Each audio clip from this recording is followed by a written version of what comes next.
হযরত সুলাইমান আলাইহিস সালাম ইসলামিক ঐতিহ্য অনুযায়ী একজন মহান নবী এবং একজন সুবিশাল সাম্রাজ্যের অধিপতি ছিলেন। তাকে ইংরেজি বা অন্যান্য ভাষায় সোলোমন নামে পরিচিত।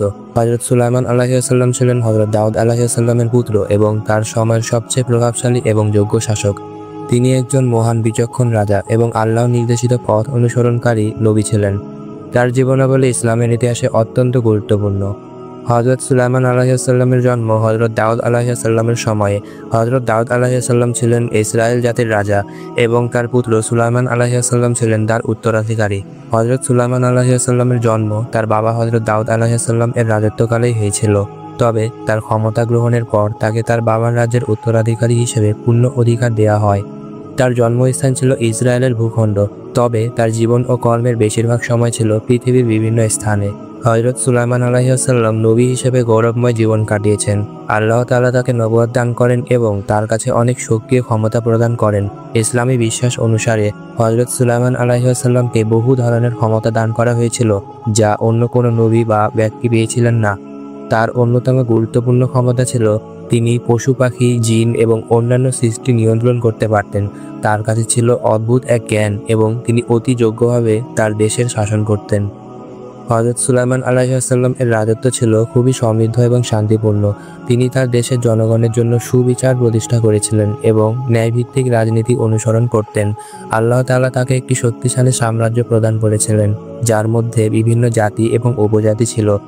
তিনি তার রাজ্যে জনগণের জন্য সুবিচার প্রতিষ্ঠা করেছিলেন এবং সমাজে শান্তি ও সমৃদ্ধি নিয়ে আসেন। তার রাজত্বে নানা ধরনের উন্নতি ঘটে, যেমন সড়কপথ, অবকাঠামো নির্মাণ, কৃষি এবং বাণিজ্যের উন্নতি। তার রাজ্যে জ্ঞান, বাণিজ্য, সংস্কৃতি এবং শিল্পকলার প্রসার ঘটে।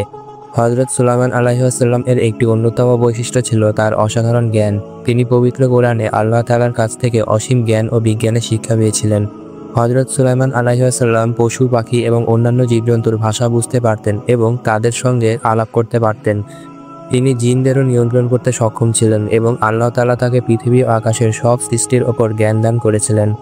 তার জ্ঞান কেবল মানব জাতির জন্য নয়, পশু পাখি এবং সৃষ্টির অন্যান্য উপাদানের সাথেও সম্পর্কিত ছিল। হযরত সুলাইমান আলাইহিস সালামের আরেকটি বড় বৈশিষ্ট্য ছিল তার বিশেষ ক্ষমতা। তিনি একটি বিশেষ শক্তিশালী সাম্রাজ্য চালানোর জন্য আল্লাহ তাআলার পক্ষ থেকে বিশেষ ক্ষমতা লাভ করেছিলেন।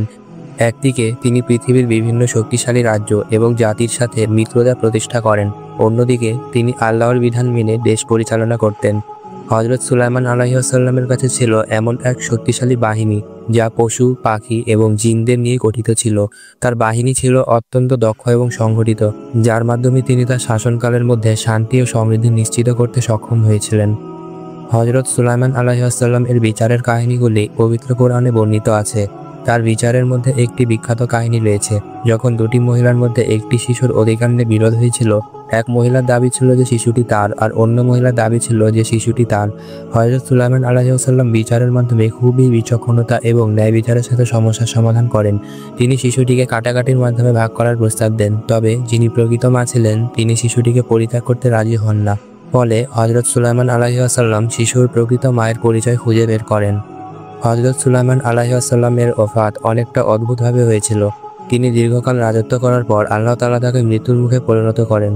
তবে তার মৃত্যুর পর তার বাহিনী, যারা জিন, পাখি ও অন্যান্য প্রাণী থেকে গঠিত হয়েছিল, সেসব বাহিনী তার মৃত্যুর বিষয়ে জানত না। তিনি একটি লাঠির ওপর দাঁড়িয়েছিলেন এবং তার মৃত্যুর পরও তার দেহ দাঁড়িয়ে থেকেছিল। তারপর আল্লাহ তাআলা একটি পোকার মাধ্যমে তা সবার কাছে প্রকাশ করেন এবং বাহিনী জানতে পারে যে সুলাইমান আলাইহিস সালাম মৃত্যুবরণ করেছেন। হযরত সুলাইমান আলাইহিস সালাম এর জীবন থেকে আমরা অনেক শিক্ষা গ্রহণ করতে পারি। তার ন্যায়পরায়ণতা, বিচক্ষণতা, শক্তিশালী শাসন এবং আল্লাহর প্রতি নিষ্ঠা ছিল অনুকরণীয়। তিনি একাধারে ছিলেন একজন মহান নবী এবং একজন ক্ষমতাশালী শাসক, যিনি মানুষের কল্যাণে কাজ করেছেন। তার জীবন আমাদের জন্য একটি মহান আদর্শ এবং আমাদের জীবনকে ন্যায়, শান্তি এবং আল্লাহর দিকে নিবেদিত রাখার দিকে পথ প্রদর্শক।